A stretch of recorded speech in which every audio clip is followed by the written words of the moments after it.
Good evening, everyone, and welcome to today's live interview session organized by eSpartacus. I am Shoumo Shaha, the founder of eSpartacus and the organizer of today's program. Today, we have organized the 26th episode of our series, the theme of which is India, Yesterday and Today. The objective of this interview series uh, is to provide a platform where academics, scholars, um, journalists, bureaucrats, activists, and so on can join us and discuss on various issues, particularly on India's politics, culture, economy, society, and so on. Uh, Till now, our interviews were primarily conducted in the Bengali language. However, from now on, we are going to conduct them in English and Hindi as well, as per the convenience of our speakers. Um, বিষয়টা আমি আরেকবার বাংলাতেও বলে নিচ্ছি। আমরা আজকে আয়োজন করেছি ভারতবর্ষ অতীত ও বর্তমান বিষয়টি নিয়ে আমাদের ২৬তম পর্ব। এতদিন আমরা আমাদের পর্বগুলো মূলত বাংলায় সঞ্চালনা করতাম, কিন্তু এখন থেকে আমরা এগুলিকে ইংরাজি এবং হিন্দিতেও করব, যেহেতু আমরা আশা করছি যে আমাদের দর্শকরা এখন কেবলমাত্র বাংলায় সীমিত থাকবেন না, বরং সারা ভারতবর্ষ ব্যাপী থাকবেন। In today's discussion, Professor Sujay Ghosh of Vidyasagar University has joined with us. He is the Associate Professor of Political Science in Vidyasagar University. He has completed his PhD from Delhi's Jawaharlal Nehru University. His research interests include democracy, citizenship, development, and Indian politics. And today he is going to discuss about the contemporary politics of India.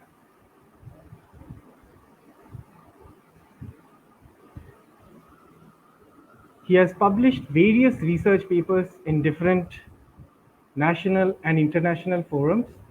Some of his recent ones include Democracy and Human Development, Recent Legislation in India, Accountability, Democratization, and the Right to Information in India, Spillover Democratization, Reflections from MENA Politics, and India and the Pandemic, Democratic Governance at Crossroads. We are incredibly grateful to Professor Sujay Ghosh for joining with us today. We welcome him to this series of ours. The interview of Professor Sujay Ghosh will be conducted by the Professor of Political Science in Presidency University, Kolkata, which is Professor Pradip Basu. Professor Basu has completed his PhD from Center for Studies in Social Sciences, Calcutta, and his research interests include post-colonial studies and the Naxalite movement, regarding which he has edited and written several books. Therefore, without wasting any more time, I'll directly move on to Professor Pradip Basu so that he may start the interview.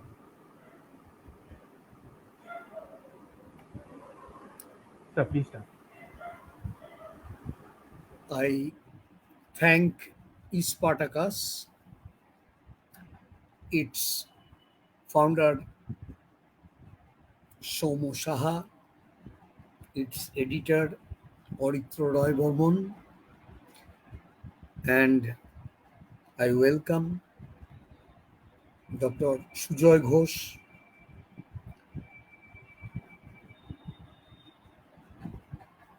I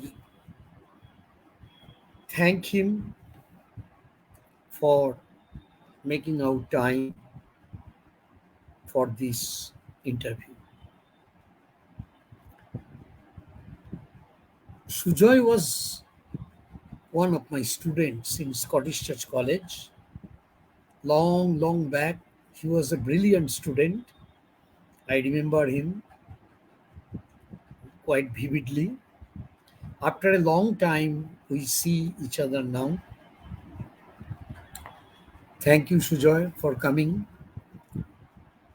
It is an honor because you have become a brilliant scholar. I will mention one thing, that this is a series of interviews conducted by E. Spartacus. This is session number 26. Up to 25, our theme was West Bengal politics today,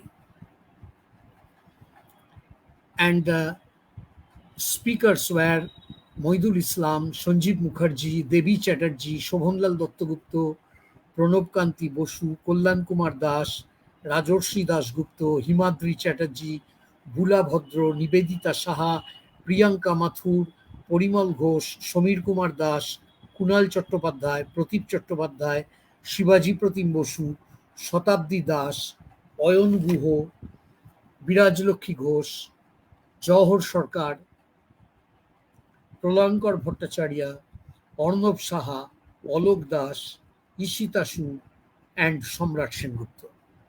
And today we have Professor Sujay Ghosh on the 26th session. Kindly note that from this 26th session, we have broadened our theme, as already Shomo has mentioned. Now, our theme is India yesterday and today. Under this theme, the series will continue.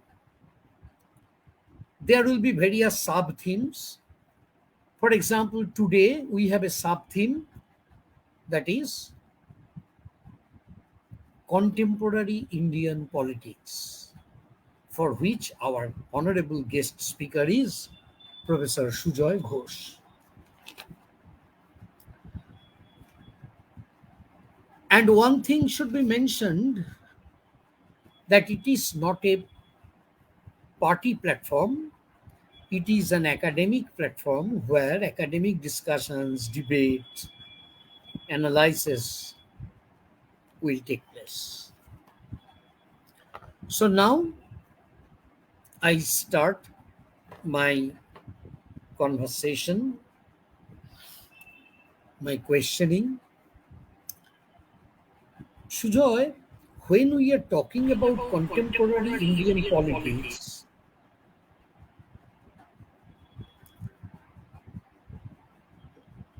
first of all, I would like to know from you, according to your observation, what are the major trends of Indian politics today? Thank you, Pradip da. Am I audible? Uh, yes. What I mean to say that before going to the question, before going to answering your question, I would like to share a few things with the audience. Professor Pradip Basu, he is one of the senior most scholars and political scientists in West Bengal. But I have the privilege of meeting him first when he was one of the junior most faculty in Scottish Church College, and it was a lovely association.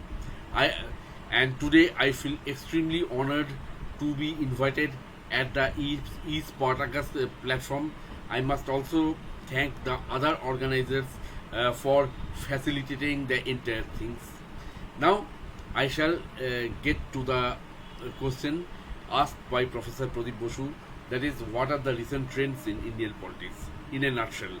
Well, it is very difficult to tell in a nutshell what are the trends of Indian politics, but let me attempt it this way. We all are aware that some sort of paradigm shift is taking place in Indian politics. But what exactly is it? Where is it proceeding? What shape it is likely going to take?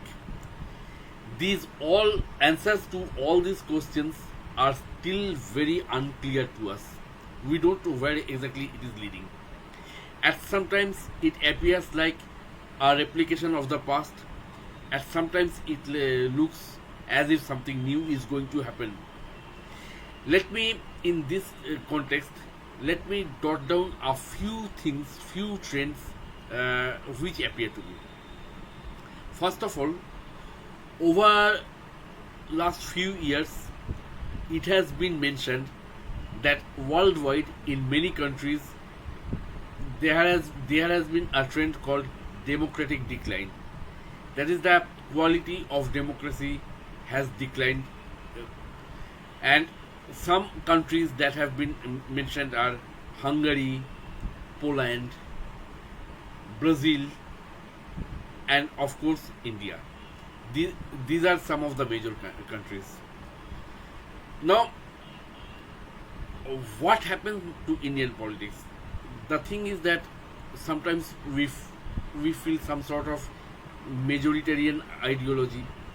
Sometimes we feel that the constitutional narrative to which we had been used to is now undergoing a change, because you see, our constitution created a political culture. To some extent, it had a contribution. Over many years, we talked about democracy, we talked about secularism, but now it seems they are on the backstage. That is one of the parameters of democratic decline. The other parameter, what we say, that Indian media, since last decade, there has been gradual shrinking of Indian media. It is something noteworthy. Why?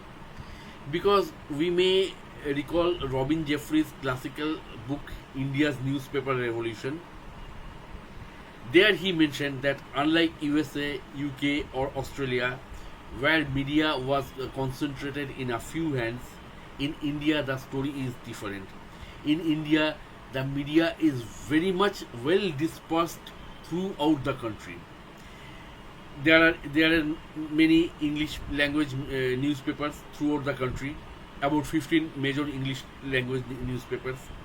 Apart from this, each state has 3 or 4 local language newspapers. That way, there was an optimism that there is diversification of news item every day.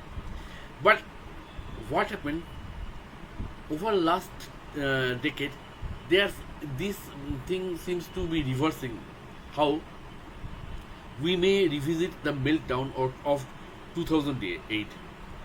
The major source for media is advertisement revenue. You can see the major Bengali newspapers. Earlier there was one full page advertisement. Now you can see two full page advertisement. Now, what happened after the meltdown? The corporate funding, the funding from diverse corporate sources, that dried up. As a result, monopoly occurred in the Indian economy. Monopolistic power increased in Indian economy, and that also had effects on Indian media source as well. As a result, what we find, earlier we have seen plurality of media. Now there are many channels, but very few owners. Earlier there were many channels and many owners. Now we have many more channels but lesser number of owners. And this monopolization, and it is quite encashed by the ruling party. That way, there is also a shrinkage of media democracy, media's input to democracy. But at the same time, we can see other things, like as I said, that we can also see the replication of the past, the subaltern forces throughout the country, they are voicing their claims. We can see the prolonged farmers movement in Delhi. This way, what I mean to say that, well, in parliament there may be absolute majority, but that does not mean that the society gives the government a free hand. I think this is in very brief, in a nutshell. I think this is the summary of the trends in current Indian politics, and as I said, the picture is not yet clear.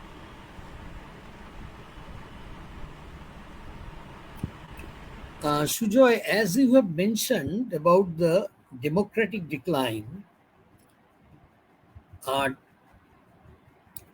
do you think that during the time of Jawaharlal Nehru and Indira Gandhi, Indian democracy was much more representative, more decentralized, more pluralistic in nature? Then, how Well, do you explain the occurrence of emergency during Indira Gandhi's regime? well, Nehru must be credited with the founding of democratic institutions. Uh, some of the significant achievements are independent election commission, the independence of the judiciary, a party machine with all its limitations, a representative party throughout the country, and this credit may go to Nehru and his contemporaries, Nehru, Ambedkar, or if we say the legacy of India's freedom struggle. What happened after 20 years, um, say after 20 or 25 years, when the in Rajni Kothari's theorization that Congress system, when the Congress system was facing crisis, or I must say that the opposition forces started asserting, the opposition forces started crystallizing. At the and this was one thing. Secondly, the real life problems they became acute, people's aspirations that have risen, and inside the Congress there had been a recurring turmoil from time to time. Now, Mrs. Gandhi, she also believed in strong arm politics, or uh, that way, she, her commitment to democracy, if compared with Nehru, is a little, and she also expressed opinions about uh, committed judiciary and executive, and she also allowed sycophants to tell that India is Indira, but and of course, to top it all, it was democracy. I forgot to mention one more thing: the Nehru's achievement. That was from the beginning, the Indian politicians, they have done another. There is another great achievement, that is army or the military that has been separated from the Indian politics. That is army that was given full independence on managing affairs related to defense of the country, but they were at the same time separated from all civilian matters. The highest control over army, or the highest decision making over army, are the Ministry of Defense, which is a civilian authority, and the Commander in Chief is the President of India. And it was, I think, one of the greatest achievement of Indian democracy at the time of independence. Now you see, in the 1970s, both the opposition and the government tried to instigate the army. In the early phases, in the early 1970s, when Jayaprakash Narayan's Sarvodaya movement was going on, that time the opposition leaders told the Indian army not to interfere into politics. Sorry, I'm sorry. the opposition leaders repeatedly instigate the army to rebel against this government. If this is all before emergency. After emergency, the elections were called very quickly, and then uh, Mrs. Gandhi lost the election. And that time, what happened? It must be one of the most glorious moments in Indian history. Army chief was then General Raina. When the election results were published, General Raina was called at Mrs. Gandhi's residence, and there Mrs. Gandhi and Sanjay Gandhi was there. Sanjay Gandhi started telling, giving all arithmetical things, that there are 300 districts in the country. Army deploys its one platoon each in every district, and will look after the administrative matters. And according to the report, Mrs. Gandhi drew a blank face against this bizarre proposal. That time, General Raina said one thing. He completely ignored Sanjay Gandhi. He told Mrs. Gandhi that, in very polite terms, that Madam, uh, the Congress has ruled the country for 30 years. Now we also want to see that uh, the Congress upholds the constitution, respects the constitution. And the next day, Congress government resigned, and the Janta Dal came to power under the leadership of Morarji Desai. We all know that this change of power occurred, but behind the scenes, these games also have taken place. And I must say that Indian Army has played a very dignified role during that time. And what I say, well, Mrs. Gandhi, her commitment to democracy, compared with the Nehru generation of Nehru, is negligible. But still, at the end of the day, she still had some respect for democracy. Well, she lost the 1977 election. When she again came back, well, they were all political overtones, I know. They are all political games. But still, she said she had the grace to beg apology before the people of India that, well, during the emergency we have done wrong, and that's why you people have punished us. Now, compared to these things, compared to these, I see that I have reasons to be dissatisfied or feel frustrated what we say during this time. And I think uh, some of my colleagues disagree, but I think that there's the sociological explanation of the Indian democracy is equally important. If you see the ethos during that time, the social ethos during that time, I think it is a very faint, it is a very faint, vague theorization, formulation. It is a very vague formulation, but still there. See, I think till the 1970s or early 80s, the Indian middle class had some commitment towards the values of liberalism, towards the values of progress, secularism.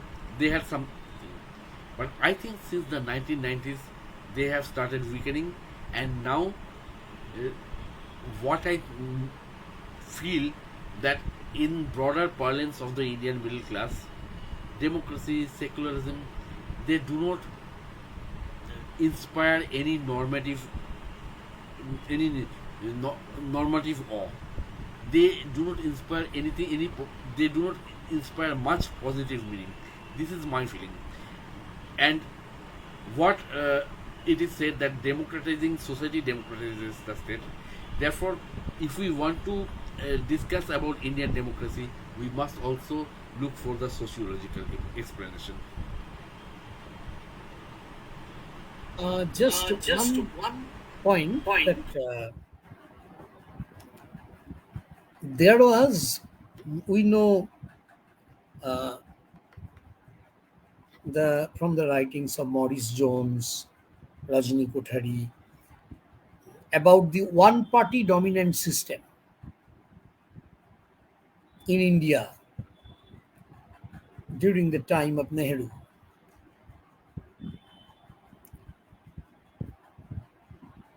Don't you think that today in contemporary Indian politics we often find a rise of coalition politics at the central level as well as at the provincial level, state level? This UPA, NDA, this coalition government, coalition politics, is it not a mark of decentralization of power? That means strengthening of democracy as a whole. It is coalition politics means that is power is divided among many parties. Coalition politics means that many local level elites are making their way into the political system. Coalition politics also means mobilization of various segments of the people. And what happens, political system becomes extremely competitive, and when the politics or the electoral competition intensifies, that time it certainly uh, serves to democracy. This much I agree. And with coalition, and we Indians can also be proud about one thing, that when we look at places like Italy or France or Spain, that is, coalition governments are inherently unstable. But here, since 1999, there had been many tensions. But coalition governments, despite being coalition governments, the coalition governments have been able to complete their full term. Secondly, when coalition government is there, the competition increases. That time, institutions, the regulatory institutions or the independent referee institutions, they can work with much more independence, such as the judiciary, the election commission.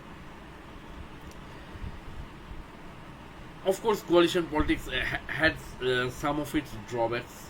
That is, sometimes decision making becomes very decision making or decision taking becomes very difficult. This one. Uh, and sorry, one call is coming. Just 1 second.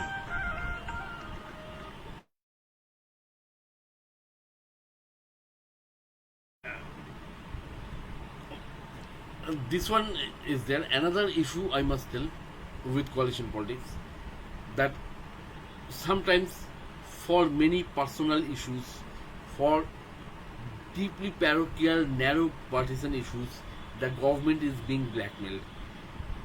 See, government democracy is necessary, but at the same time, at the end of the day, people also want governance. People also want decision, and it becomes, unfortunately, in India, there seems to be a tension between democracy and governance. Ultimately, what happens when it's in as a result the narrative that as a result the narrative gains ground, that if you want efficient governance, then you must sacrifice democracy. That narrative has been in the air for last few years. Therefore, recently, one senior technocrat felt confident enough that there is too much of democracy in India. But thanks uh, to adverse opinion, he soon retracted his points, added some qualifiers. But we must say that when coalition politics, they hold the government for hostage, that time the voter is against democracy. Voter is for strong center. Voter is who are not comfortable with the democracy. They can gain the upper voice. That's why the mass media, the media, since 2012, they were circulating a story which went down quite well. that there is policy paralysis in India. That is, no policy can be taken. Towards the end of the Manmohan Singh regime, media started speculating: is there any government in India? All these have made way for Modi to come to power. The third thing with coalition politics, what Atul Kohli says, that he says that, see, there is democracy, there is stiff competition of power, there is coalition politics, and electoral battles are very difficult, very tough electoral battles. That was before Modi came to power. The book was published in 2012. Despite this, the widespread poverty still remains there. Why? And Atul Kohli said it is because uh, many the political parties, elites from all parties, cutting across party lines, those elites have a consensus that they what is going on, it must be retained. That is, none of them are seriously interested on removing poverty, on or addressing the poverty related human development issues. That is the argument of Atul Kohli.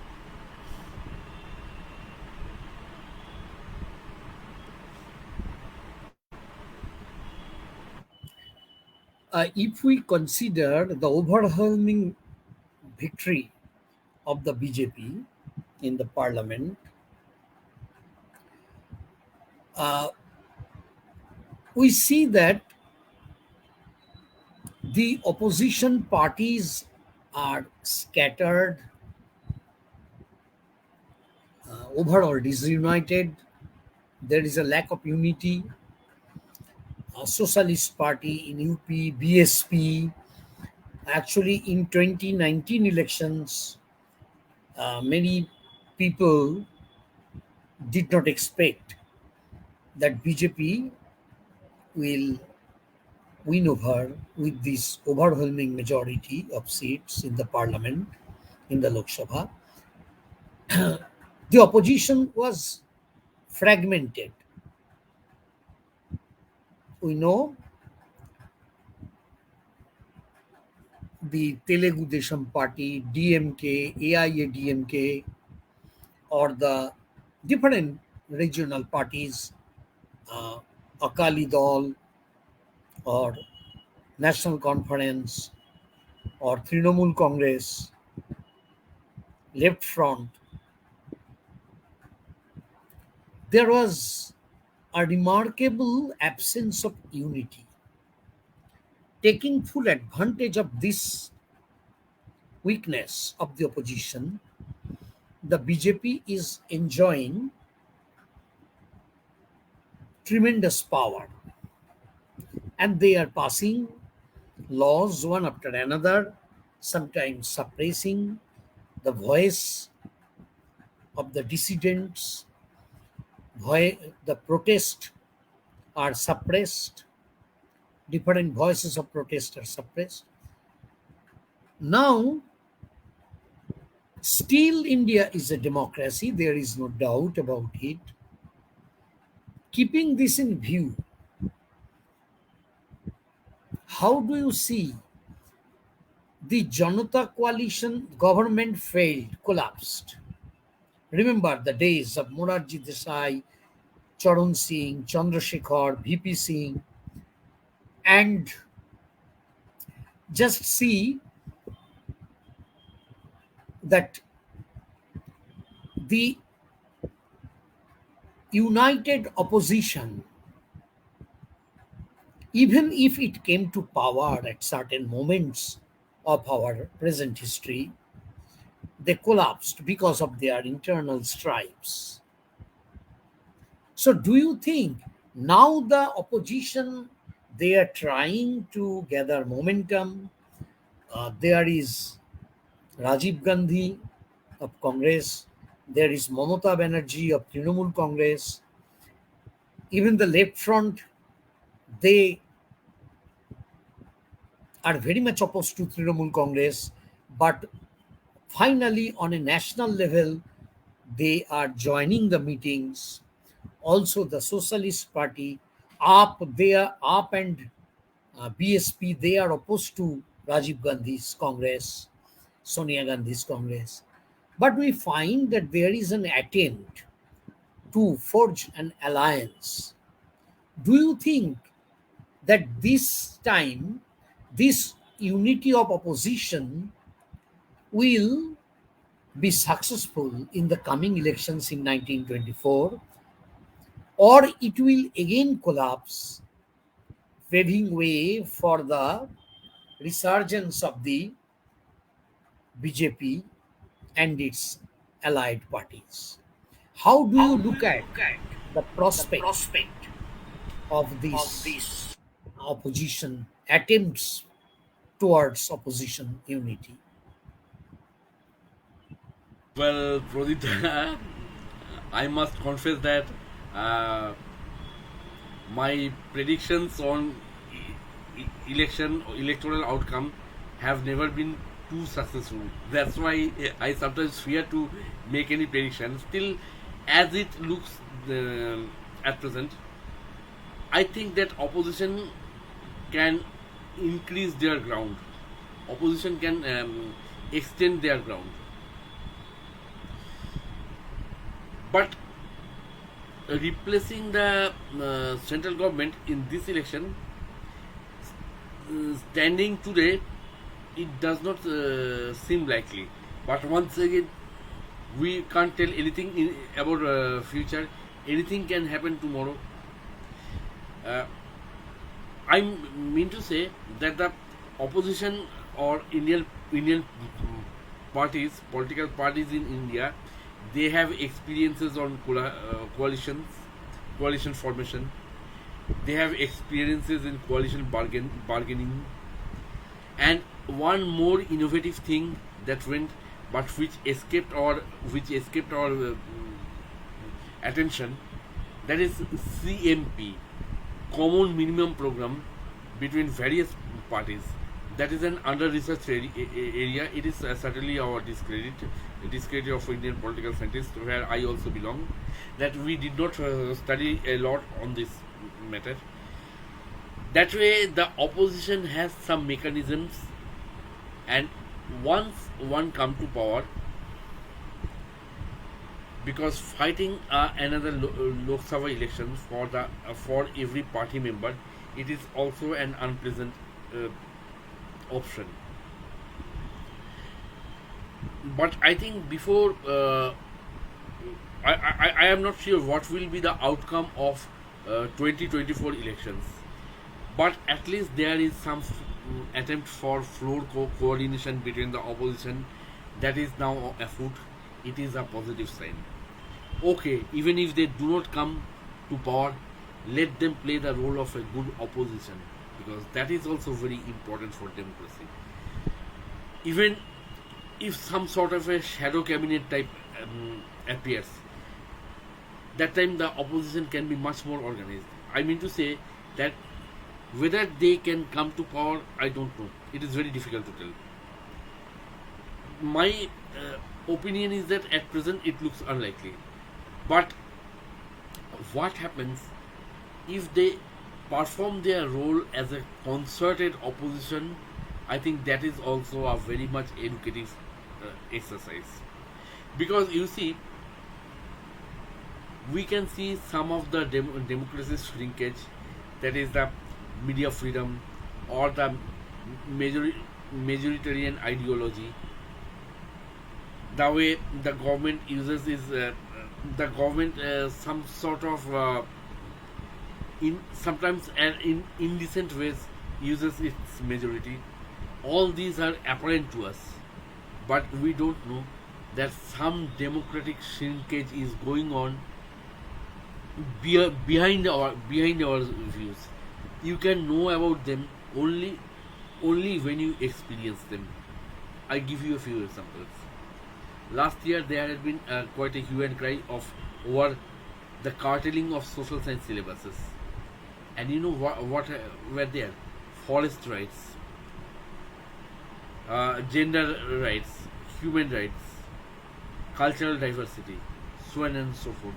These were mm, cut out of the, these were just pulled from the social science syllabus. Of course, the government said it's a temporary measure. Secondly, right to information, when you go, which is one of the greatest achievements of Indian democracy, its essence is being eroded in many ways. Sometimes in public domain there is a provision called suo motu information, that is, some information will be available in the public domain where you don't have to file any request for information. But when you go to that public domain, that information is not available. I tell you one more thing, and as I told you, you feel them, you get to know about them only when you experience them. Few months back, one advertisement came from the Ministry of Social Justice. They asked for some temporary jobs, and the job will give a handsome salary, say 75,000 rupees per month.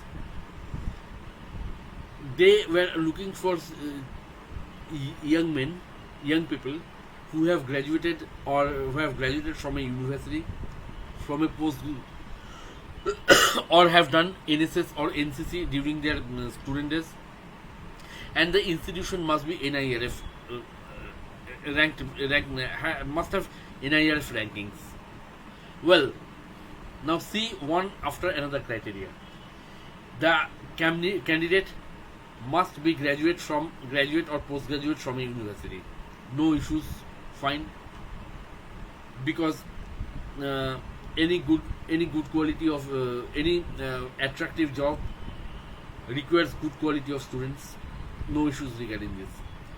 They also said that the incumbents, they must have experiences on NCC or NSS. There too no issues, because they already have grounding on social service activities. Third one is NIRF. Okay, that too I was personally willing to accept, because it is the institution's responsibility to go for NIRF ranking. But what happened when they started the application process?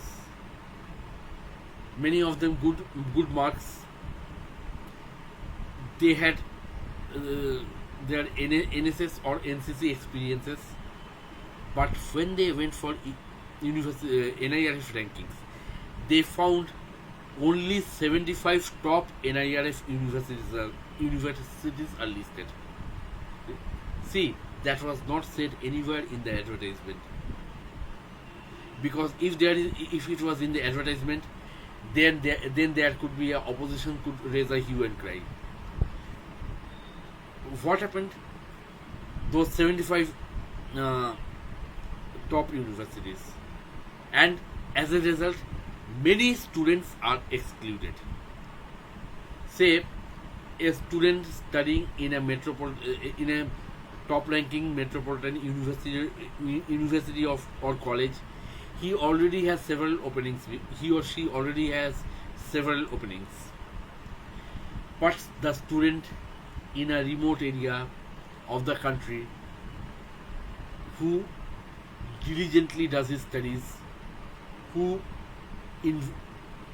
participates in NSS or NCC activities, that student deserves that opportunity. But there, the drop-down list, only 75 universities are there. Therefore, even if you want, you can't proceed, you can't lodge the application. That way, a huge number of students were excluded from the entire process. And in that top 75 universities, you will also find Geo University. What I mean to say, that the shrinkage of democracy that appears overtly, we are already concerned about it. But behind the scene, behind anyone's gaze, there had been rapid curtailing of democratic space. Next time, when there will be attempts for restoration of democracy, that time you have to start from your path is already long enough, because the achievements, many of the achievements that have been attained so far are now dropped out. You have to achieve them once again, and this thing fears me most. And unfortunately, opposition is also not concerned about this.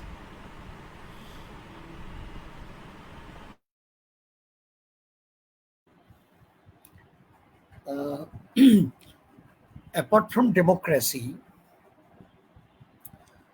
there is another very important aspect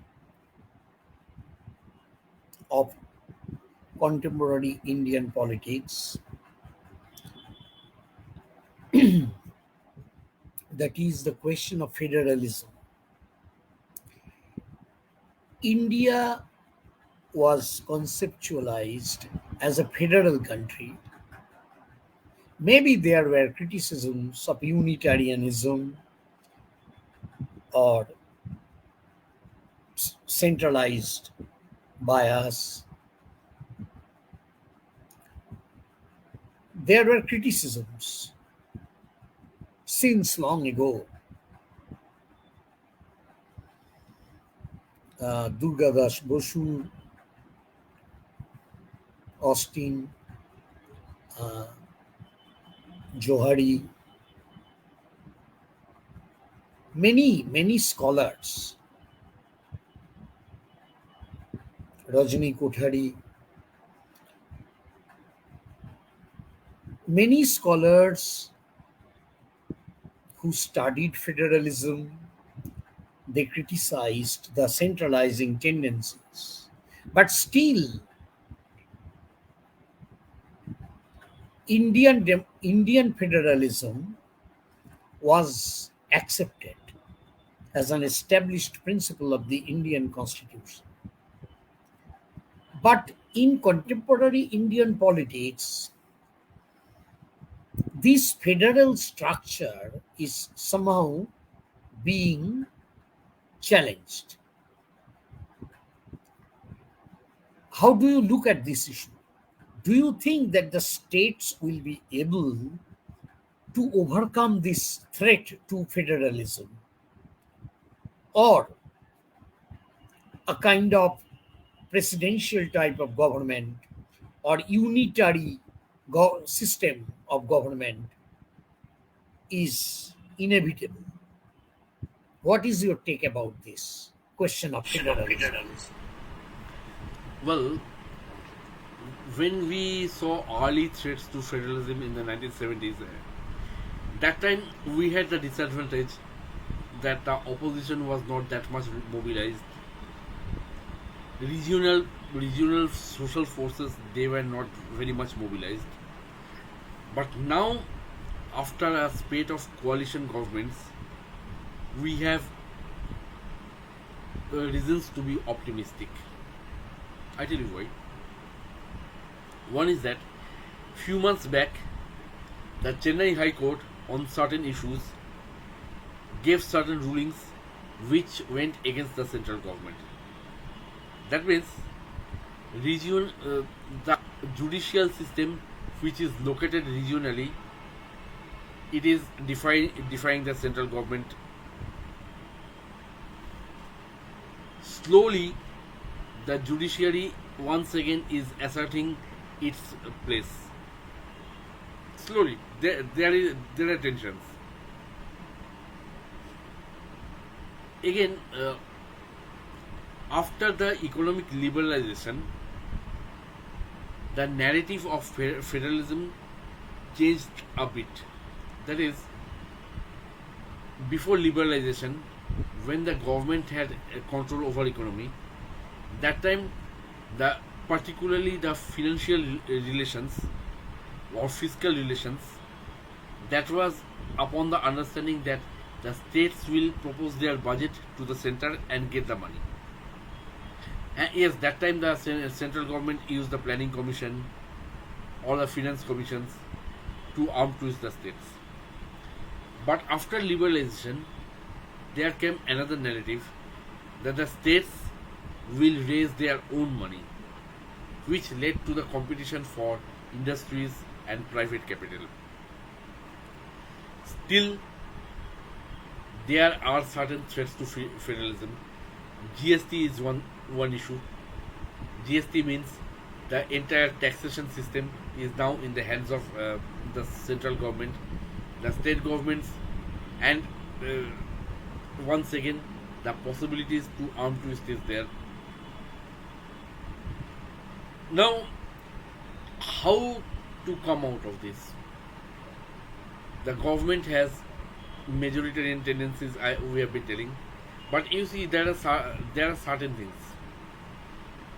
You may remember few years back, all over the country, there was a lot of noise over befitting Goraksha Bahini, etc. etc. Later on, it turned out that in Northeast India, which also votes for BJP, beef is one of the food there. Therefore, if you want to, that means if you want to strongly implement your centrist tendencies, you run the risk of alienating the local voters.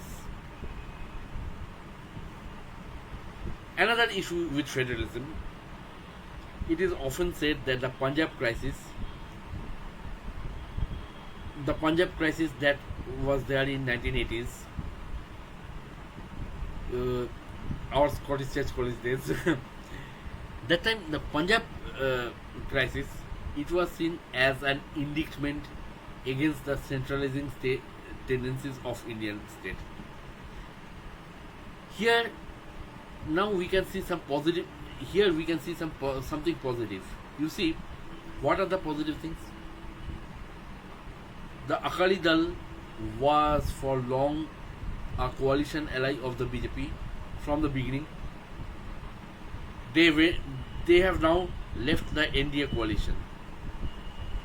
When the farmers alliance was there, when the farmers movement was in the peak, the government tried to sell the story that it is done by Khalistanis.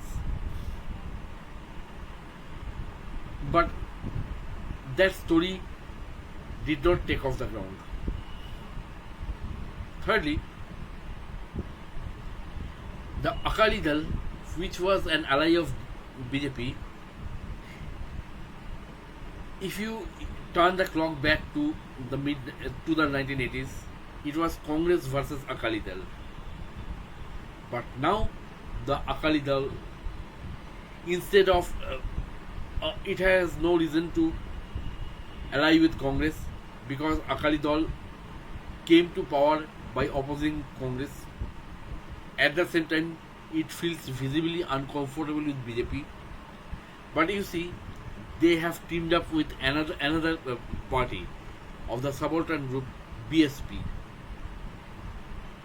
That means the threats to national integration today is slightly lesser. At the same time, the states, the national integration, it is much more maintained by the states, by the regional forces. Because the regional forces are very much mobilized, because the regional forces have louder voices in national politics, which was the hallmark of coalition politics. That's why any drastic attack on federalism will soon get a strong rebuttal. That has happened time and again. I have given you two examples. One is that Goraksha politics, and another one is the Punjab politics. That way, earlier it was bargaining between two unequal partners, center and the regional forces. Even today they are unequal, but not that powerless. This is my take on the trends in Indian federalism. Uh, just one thing.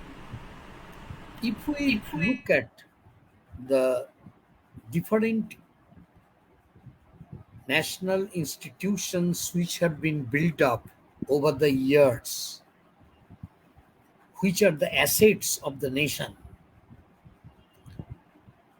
of course, Nehru should be credited largely for this. The LIC, Air India, the nationalized banks, the coal coal industry,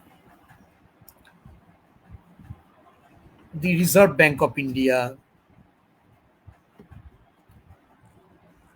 even the railways. In all these cases, we find that there is a strong centralizing encroachment at the cost of the freedom of the different states. Is this really a threat for our federalism?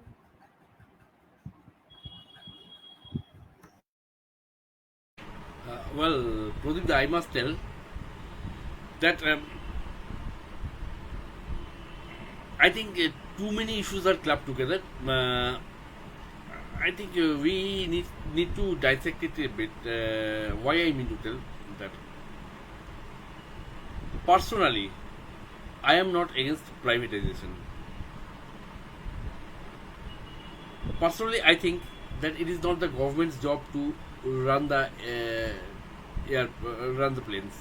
Flying the planes is not the government's job. This is my personal thing. But more than threat to federalism, what I fear is the specter of crony capitalism. Crony capitalism, why I mean? That is, yes, if the government believes in market policy, then let it be transparent. Work it out in such a way so that the market contributes to highest common good, and there too some discretion is necessary. For example, Air India, it was already a drainage on public exchequer. If some private party takes it, then the government will get taxes. At the same time, the government will be relieved of its burden, because above all, Air India still has excellent infrastructure. But then do the bidding on transparent basis.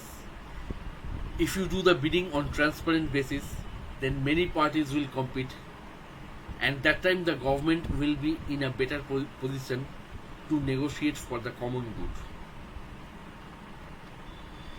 Railways, well, there are some countries where the private sector runs the railways, and it operates on a win-win basis. Passengers get uh, affordable transport options, but at the same time, the government also gets taxes. But here in India, I don't think. What is the government's plan if they want to privatize the railways? That time, what is necessary? That government and opposition, they sit together, evolve a common policy. See, government and opposition does not mean that they will always be at the loggerheads. At times, government and opposition needs to hand join to formulate certain policy with the principle of common good, achieving the highest common good. Privatization, I think, should be seen in this way. And what I mean to say, If Reserve Bank is privatized, I think that will be suicidal, because even for market society there is something called regulatory institutions. Regulatory institutions, they regulate the market practices so that each party has their fair opportunities. Customers get their fair due. Businessmen do their business in fair manner. Now, Reserve Bank is one sort of regulatory institution. If that is privatized, I think it will be suicidal for us. Another one is that whereas I support privatization, I support private participation in the economy. It is really beyond my imagination that only one company can get charge of 12 airports where there are no other bidders. I have no problem if that is done in private money, but there should be honest, there should be something transparent, and it has been highly doubted, or doubts have been raised, that business groups closer to the government has got rid of those airports, and that leads towards a very unhealthy development which is known as crony capitalism. Crony capitalism, where the market rules of free competition are flouted. Only few capitalist groups which are closer to government, that is the business elites, which are closer to political elites, they get the maximum benefit at the expense of the state. That one is really a worrisome issue. And thirdly, one more thing: if the present government believes in privatization, lesser presence of state, fine. Everybody has the right to pursue their ideology. When they got so much seats, I am ready to assume that people have accepted their ideology. Fine. But then, when somebody gets medal gold in Olympic, why does the government is so much anxious? Why the government functionaries? Why our top leadership are so much anxious to advertise that it is their credit? Privatization means, okay, you take the government away from economy, fine. Then you also take the government away from society to the extent possible. Respect your ideology. If you have ideology, fine. But if you want us to respect your ideology, fine. Better you respect your ideology. Better you be truthful to your ideology. Because you want privatization, but at the same time, when I take the COVID vaccine, there is the Prime Minister's photo. This is not done. If the government wants the affluent section of patients will pay for their COVID vaccine, I also agree to it. Okay, take some money from the rich and give more and more free vaccines to poor. But yes, those who can afford, if they pay, I have no problem. But then why in my certificate will there be the Prime Minister's photo? If you want to withdraw from economy, do it. But then also withdraw from society. Be truthful to your ideology. In this connection, in the context of federalism, I would also like to draw your attention to the fact that many state governments, especially which are run by non-BJP parties, ruling parties, they often complain that different agencies, CBI and other agencies, even the election commission, even sometimes some branches of judiciary, investigating agencies, these are being employed against the state governments. So, this uh, does not it constitute a potential threat to our federalism? What do you think about it? Serious threats serious threats, and more than federalism, it overall disrupts the democratic setting. And you see this surveillance culture that has extended to the Pegasus case. Worst, it has a very pernicious effects for society. The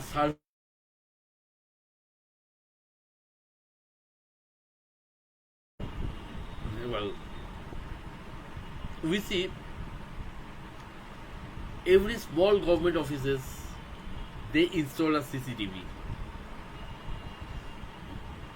Why so much uh,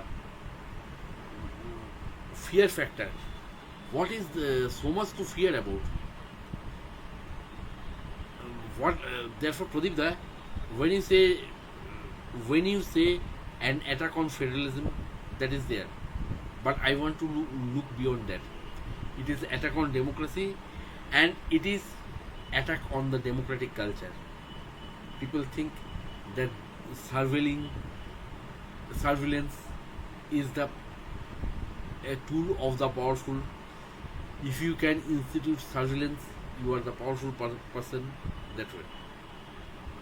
I think what I mean to say, that in addition of democratic institutions, this total attack on democratic culture, that is also something we must take care of.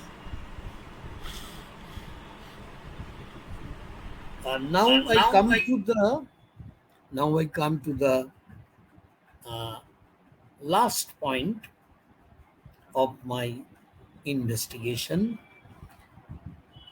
that is secularism, which was guaranteed by the Constitution of India, right to religious freedom was recognized, and after the 42nd Amendment, Indian Constitution has clearly mentioned that it is a secular state. But secularism, certainly it is one of the principal pillars of our political system. But if we look at contemporary Indian politics, we find that certain principles of secularism are being undermined by the government authorities, by the ministers, by the official heads. How do you look at this problem of secularism in contemporary Indian politics? Is it a real threat? Is there a real threat to our secularism? Or in a highly pluralistic society like India, where there are so many religions and where in each religion there is a lot of diversity, for example, in Hinduism, in Islam, there are Adivasi religions. So there is a great variety. And in such a country, in such a society, is it really possible to limit secularism? How much threat is there in contemporary Indian politics about secularism? Well, Pradip da, when last year the two words socialist and secular were dropped from the constitution, I had a mixed feeling. Dropping the word socialist, it didn't mean to be. I do not regret it at all. But dropping the word secular, it really disturbs me. I feel worried because it seems that the fundamental ethos of our constitution are now being compromised with. Because secularism means accommodating the varieties. Even in Hinduism, as you pointed out, there are many varieties. Now, this is one side of the story. The other side of the story is that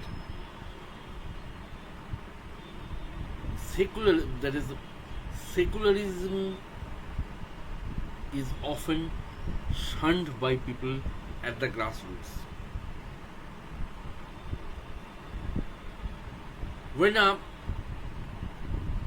very much a poor person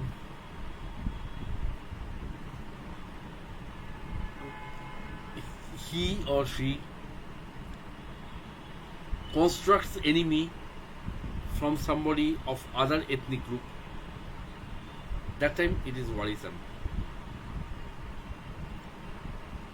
because that really weakens the roots of secularism. Therefore, the present government or the present party, as long as it will be in power, or as long as it will be a potent opposition party, till then secularism does not have a lot of future. let us accept it, because one of their electoral plank is opposing secularism. That way they built up their support base over many years by opposing secularism. That's why what has to be done is that once again we have to go towards the sociological explanation, that is, create secularism from the society itself. You see, one wisdom is very strong in democracy. That is, if you want to convince somebody else, you must know what he or she has to say. That is, if you want to convince somebody about something, about some issue, you must know what he or she has to tell about that issue, what he or she thinks about the issue. And for creating a durable social foundation of secularism, it is very much imperative for both our opposition parties, civil society, to go to the people, even religious leaders, go to the people, talk to the other, ask them what are your grievances, why do you think that I am your enemy? Probably, Pradip, we all have come through people, say, for example, because at least nominally we all belong from Hindu community, we might have seen some friends or some relatives who are very much anti-Muslim. But when you point some particular Muslim gentleman, that is that person bad, that time he says that all Muslims are not like him, he is an exception. But what we mean to say, that we must take the message across society that these exceptions are majority. That's why what is necessary? Talk to people from other persuasion. Talk with them. Talk with free mind. What are their grievances? What are their grievances? What are their insecurity? Know about it. Talk and listen. This should be the mantra. This should be the major word. That you will put your views. You will try to convince with your views, fine, but also know what the other person has to say. And once this durable uh, understanding is built up at social level, that time the foundations of social secularism will already be there. We already have seen that in many cases the government's attempt to divide people, it turned counterproductive. Because from their own experiences, people have uh, people have rejected those overtones. The successful long march of Kisan in Western India about 2 years back. You just see the you just think about the scenario, Pradip. Many a long march has taken place in Maharashtra from some small towns, remote villages in Maharashtra. They walk to Mumbai. Mumbai is the business capital of India. We know that the main main word is there. The major religion in Mumbai is money. Money does all the speaking, all the talking there. But even in a place like Mumbai, people came out with their respect to cheer up these peasants, the farmers who have worked day and night for that long march. What I mean to say, if our opposition forces, those who are fighting for progressiveness, if they address the main concerns, if they listen to the others, they can gain their credibility, they can put their views across the society. But the long march of Kisan, it has a great educative value, because with your dignified stance, with decency, with decorum, you can win heart of the opponent. I think when you want to strengthen the social foundations of secularism, that pathway should be adopted.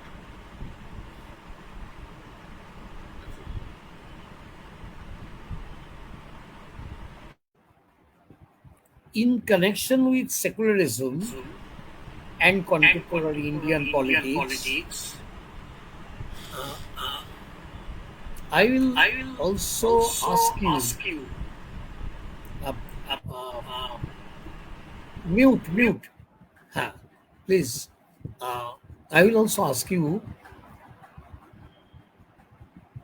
that what do you think about this pseudo secularism?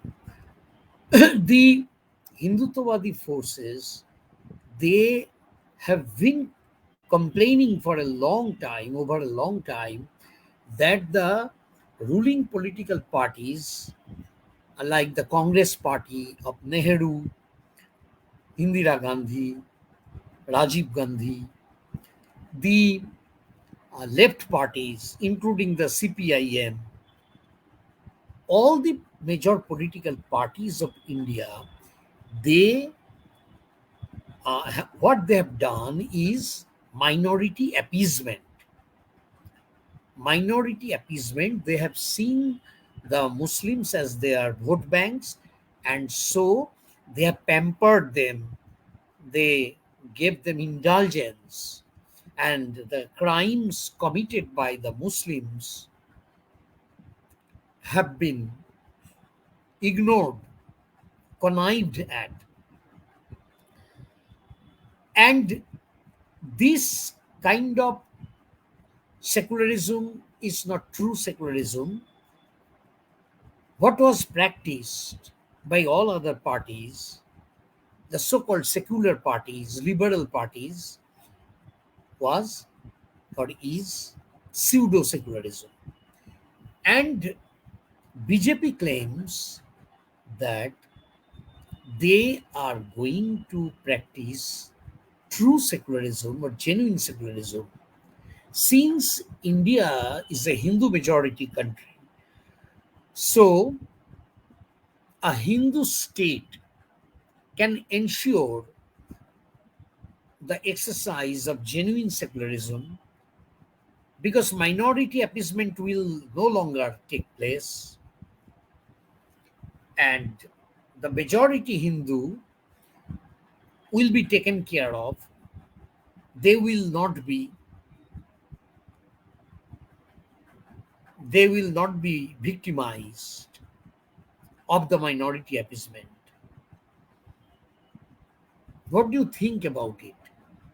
About this argument? Pradipda, ironically, if there is anything called pseudo secularism, BJP is the biggest beneficiary. See, sometimes some sporadic things happens. You know, few years back, in in the busy crossing of central Kolkata, few politicians have taken beef biryani. Personally, I have no problem if somebody takes beef. Or probably I also have tasted it. But when you make a tamasha in the public, that time, what happens? It gave BJP an unprecedented mileage. I heard many Muslim friends talk about that. What was the necessity of creating this tamasha? And here my take is that if you really want to counter the Goraksha Bahini, then do it in Gujarat, where the problem is there. Hit the problem on its head. Do not fight a problem from the safe corners. Do not, if you want to confront a problem, you first come out of your comfort zone. I give you another example. One of my friends, that person, when Amir Khan's PK came out, he was very appreciative. He or she was very much appreciative. Oh, such a progressive movie. I also think that PK was a very good movie. But when the same Amir Khan released another film, Secret Superstar, that is about conservatism, domestic violence in some Muslim society, that time that friend went out lambasting Amir Khan. When you do these things, that time suspicion occurs that liberalism, secularism, these are not your commitment. You must have some agenda to prove yourself as progressive or something like that. Here I mean to say, the story of pseudo secularism is blown out of proportion. But of course BJP is the main beneficiary. But if it exists, it is not beneficiary for the minorities. Rather, I have seen many people offering prayer, at the same time have many Muslim friends. When we must know that people belonging to other religions, Muslims, Christians, they are not hostile to Hindus. They also respect Hindu culture. They also, when there are Durga Puja or Saraswati Puja, our Muslim friends, our Christian friends, or our friends from belonging to other religions, they wish us. And when there is Eid or Xmas, we also exchange the greetings. That is the thing there.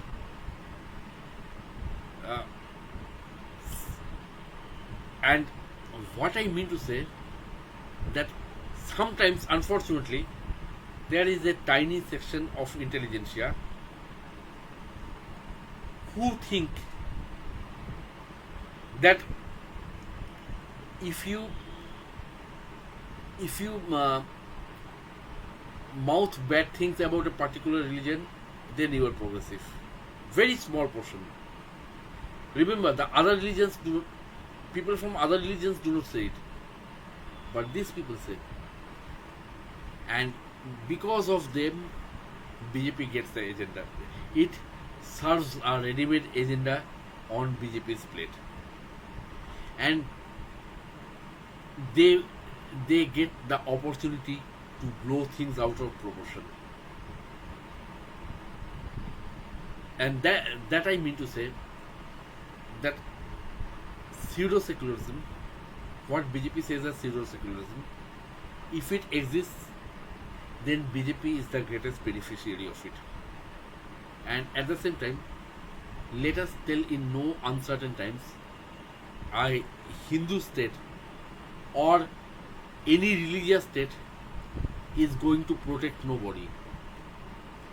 A Muslim state does not protect Afghanistan. A Muslim state does not protect the people of Sudan. Similarly, one religious state is not going to protect India. Rather, India, and in India we also have reasons to worry that if there is any Hindu state, that time we will cease to be Hindus. The old type of caste divisions that will come to the fore. And we may recall that the caste division, these hierarchies, they have already done immense harm to our society. First of all, the social hierarchies were crystallized. The division between the people was too deep and too stark, that divided us among the people, that divided the people of India. And another research says that because there were caste hierarchy, the mobility in occupations was stalled. As a result, any vibrant business culture did not grow up in India. But what happens if there is any Hindu state? Then the caste hierarchy is also going to return. That's why, to sum up, secularism must be upheld. Both Hindu Rashtra or any religious state is an enemy to secularism, is an enemy to our democratic future, and where if there is any pseudo secularism, that does not serve to secularism, that ultimately serves the communal forces, that ultimately serves the retrogressive forces. When BJP says about pseudo secularism, there is some truth in that, but ironically, BJP itself is the biggest beneficiary of that secularism.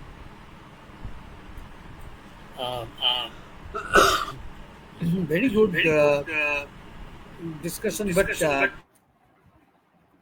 Sujay, you have raised the question of caste, and I have been tempted to know about your observation on another aspect of Indian politics, contemporary Indian politics, that the question of Dalit, the question discrimination against women, third gender or transgender people, discrimination against homosexuals, lesbians, discrimination against Adivashi people, and minorities, religious minorities, linguistic minorities, tribal people. Do you think that their discrimination could be decreased and some kind of upliftment has become possible in contemporary Indian politics?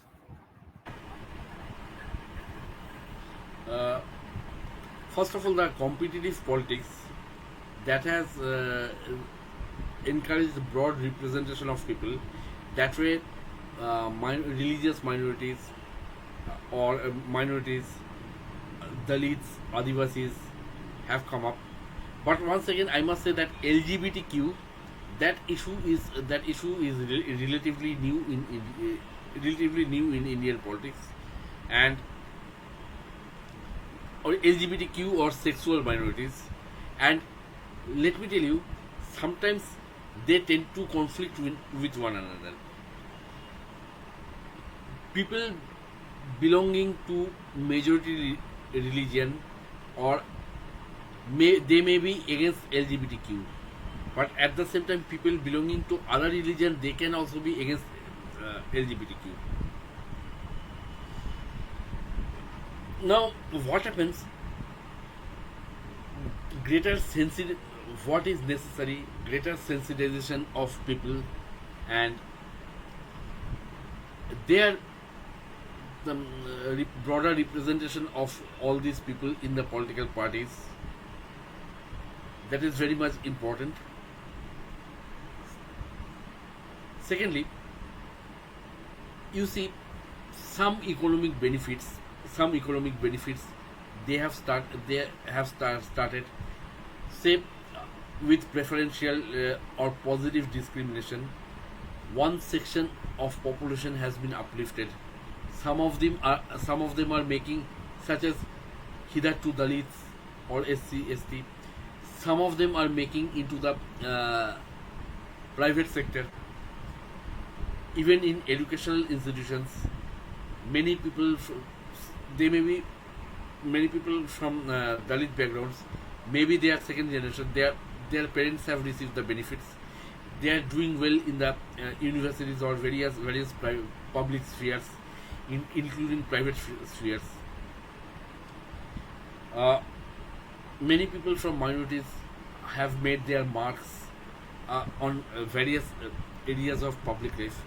What I mean to say is that diversification of the public sphere, diversification of opportunities, that is going to say.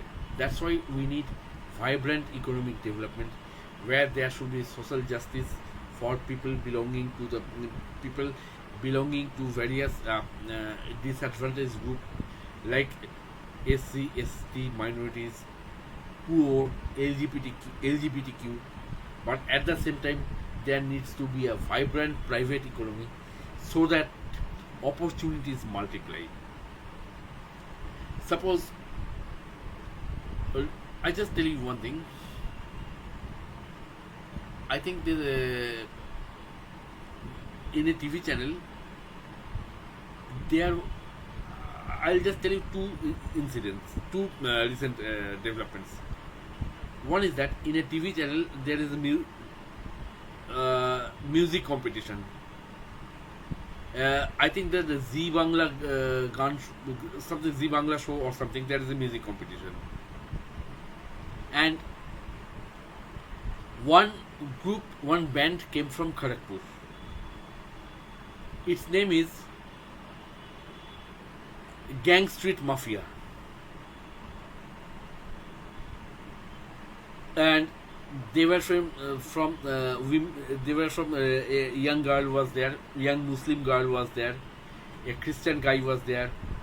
Some of them repairing fans, some of them selling vegetables, and the Muslim girl, she was in tears because people refused to talk to her family because she performs dance, and she said that to those relatives, I'll prove my point that dancing is not a bad thing. And what is that? They were fluently speaking in Bengali and Hindi, but whenever there were opportunities to speak in English, that time they looked equally comfortable. What I mean to now, this is a very small thing, but what I mean to say that these very let opportunities multiply. If there are more opportunities, that time more and more people will join. If there are more economic opportunities, at the end of the day, the logic of money prevails. That you must find right people to do the job. In which social group he or she belongs is secondary or immaterial. Therefore, multiply the opportunities. This is one. And the second instance I was going to give you, that recently on social media, one YouTube presentation has become very popular. That is the real food. It is real food means it comes from village food. It is in a remote village in Bardhaman district, where an aged lady, she is 80 plus, she cooks various types of food. She cooks various types of food, and her enterprising grandsons, they videotaped it and loaded it on the YouTube, and that way they are they have got their they could earn some money. But what happens? What is the good other good side of the story is that people from traditionally marginalized section, they are making their way into the private public forum, and that is the beauty when opportunities multiply. And when opportunities both public and private opportunities multiply, that time people will have that time a common citizenship grows up. And once once you find a good performer, that time his or her religious background or any other background becomes secondary. Today we are celebrating India's performance in Olympics. We are also celebrating India's performance in England. We see people from different backgrounds, they come and perform for India. I think that holds the great future for our country, for our society, for our democracy. Thank you, Sujay. There are so many questions still remaining left, but it is not possible. We have a definite time schedule, so we will stop today here. Thank you very much for giving your time. Thank you so much. Thank you, the audience. And now I will request Shomo to conclude the program, to please switch on his camera.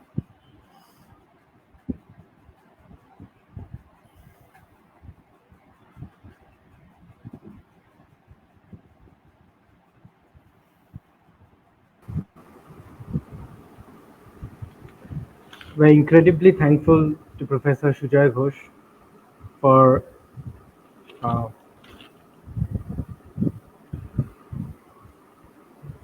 for making us aware about these wonderful points and extremely important points that are related to contemporary Indian politics. I would briefly summarize some of them. The first one is democratic decline of India's media, separation of military from politics as a mark of India's democratic success, reduction of democracy's normative value among India's middle class since liberalization, democratic institutions work with greater autonomy in a coalition government. Coalition government often cause policy paralysis. The status quo character of India's political elites. Shrinkage of democratic space in India and its implications. Threats to Indian federalism from growing centralization of the Indian government. Mobilized presence of regional parties and India's cultural diversity exist as a defense of India's federalism. Lack of transparency in government's policy of privatization. The growing threat of surveillance upon Indian democracy, showcased by the issue of Pegasus. Growing dissociation of India's population from secular principles. The need for sensitive propagation of secular principles among the people of India. The narrative of pseudo-secularism and the benefit it serves to BJP. And finally, need for greater participation of people from marginalized communities for the purpose of strengthening democracy. So with these incredibly important points, Professor Ghosh have enlightened us regarding the issue of contemporary Indian politics. And today's interview session will already be available in our Facebook page, and within a few days will also be uploaded in the East Spartacus YouTube channel. And Professor Basu, would you please like to tell our audience about the upcoming speaker?